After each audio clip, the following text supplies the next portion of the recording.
മുനമ്പത്തെ വഖഫ് അധിനിവേശത്തെ വിമർശിച്ച് ഇടത് സഹയാത്രികനും മുൻ എംപിയുമായ ഡോക്ടർ സെബാസ്റ്റ്യൻ പോൾ ഭൂമി തങ്ങളുടേതെന്ന് സ്വയം പ്രഖ്യാപിക്കുന്ന വഖഫ് ബോർഡ് രീതി തെറ്റി.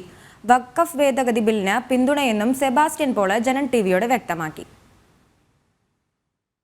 സംസ്ഥാനമെമ്പാടും വഖഫ് ബോർഡ് ഭൂമി കയ്യേറ്റം തുടരുന്നതിനിടെയാണ് വിമർശനവുമായി ഇടത് സഹയാത്രികനും മുൻ എംപിയുമായ സെബാസ്റ്റ്യൻ പോൾ രംഗത്ത് വന്നത്. ഭൂമി തങ്ങളുടേതെന്ന് സ്വയം പ്രഖ്യാപിക്കുന്ന വഖഫ് രീതി തെറ്റാണെന്നും വഖഫ് ഭേദഗതി ബില്ലിന് പിന്തുണയുണ്ടെന്നും സെബാസ്റ്റ്യൻ പോൾ ജനം ടിവിയോട് പറഞ്ഞു. നമ്മുടെ രാജ്യത്ത് വളരെ സുവ്യക്തമായ നിയമങ്ങളുണ്ട്. ആ നിയമങ്ങളിൽ നിന്ന് വ്യത്യസ്തമായി അല്ലെങ്കിൽ അവയെ അംഗീകരിക്കാതെ വഖഫ് എന്ന പേരിലോ മറ്റേതെങ്കിലും പേരിലോ മതസംബന്ധിയായ നിയമങ്ങളും വ്യവസ്ഥകളും അത് ആ മതവിശ്വാസത്തിൽ പെടാത്തവർ അനുസരിച്ചു കൊള്ളണം എന്നുള്ള ഒരു നിർബന്ധം അതൊക്കെ വലിയ തോതിലുള്ള അപകടത്തിന് കാരണമാകും. മുനമ്പത്തും ചാവക്കാടും തുടങ്ങി പലയിടങ്ങളിലും വഖഫ് ബോർഡ് ഭൂമിയിന്മേൽ അവകാശവാദം ഉന്നയിച്ചിട്ടുണ്ട്. പരാതിക്കാരെ കേൾക്കാതെയുള്ള ഏകപക്ഷീയ വഖഫ് ബോർഡ് തീരുമാനത്തെയും സെബാസ്റ്റ്യൻ പോൾ തുറന്നെതിർത്തു.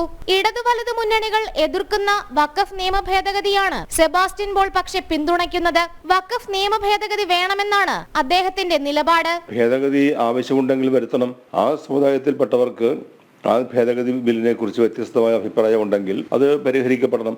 ജനം, കൊച്ചി.